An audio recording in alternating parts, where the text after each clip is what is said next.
Ready for Kid News? So are we. But first, a word from our awesome sponsor. Hey parents, a question. What's the best way for a struggling student to beat the math blues? Decades of research say the answer is a dedicated one-on-one tutor, but those can be off the charts expensive and a gamble based on who you get. That's where Synthesis Tutor comes in. It's educational AI, the future of learning, and it gives kids a deep understanding of math and how to apply it to the real world. Visit synthesis.com/kidnews to get 10% off and begin learning with Synthesis Tutor today.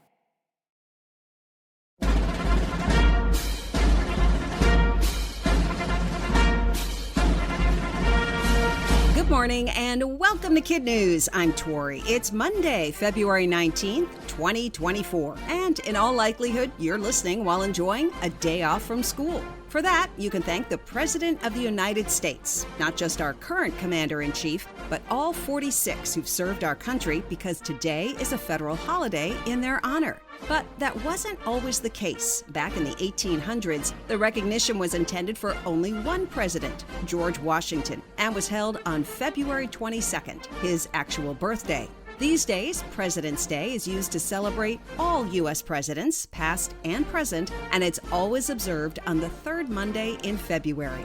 And while our history books are chock full of information about those who've reached the highest office in the land, sometimes the most interesting details don't make the cut. To make up for that, here are some of the more unique facts about the CEOs of the USA, courtesy of History.org.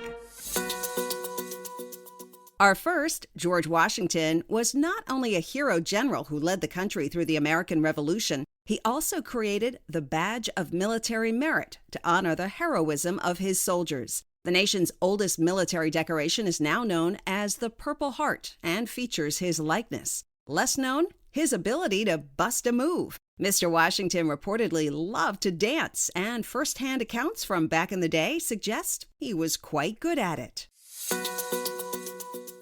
Our fourth president, James Madison, proved that it's not how tall you are, but how smart you are. He was the nation's shortest president at 5'4" and barely tipped the scales at 100 pounds.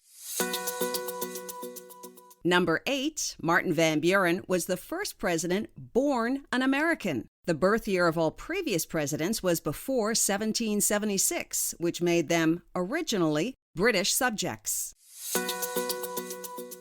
Zachary Taylor, our 12th president, was known as Old Rough and Ready and never voted in an election prior to being on the ballot himself. Number 18, Ulysses S. Grant, and 33, Harry S. Truman, both share a middle initial that stands for nothing. S is simply S.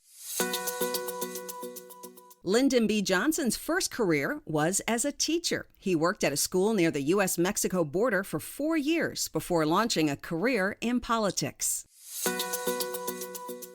And Gerald Ford, who served from 1974 to 1977, was a star football player at the University of Michigan and turned down offers from both the Detroit Lions and Green Bay Packers to play professionally.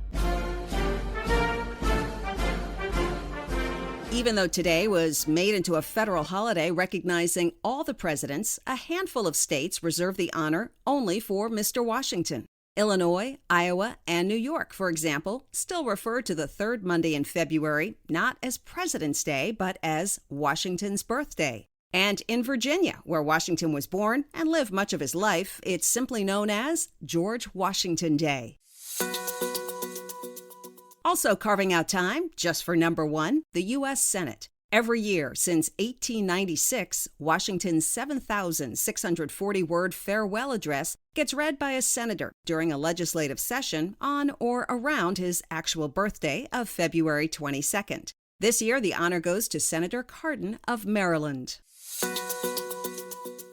Lastly, like Veterans Day, there's a question of the apostrophe. Does the day get it or not? According to the New York Times, that depends who you ask. The Associated Press says no apostrophe, while more than a dozen states officially use the singular possessive with an apostrophe S. The New York Times, on the other hand, uses a plural possessive, S apostrophe, to acknowledge that some states are recognizing multiple presidents. What would Washington want? In her biography called You Never Forget Your First, author Alexis Coe wrote that America's inaugural president wasn't big on birthdays. She told the Times that he wouldn't like all the fuss just for him and would have been happy to celebrate his birthday with all the other presidents, apostrophe or not.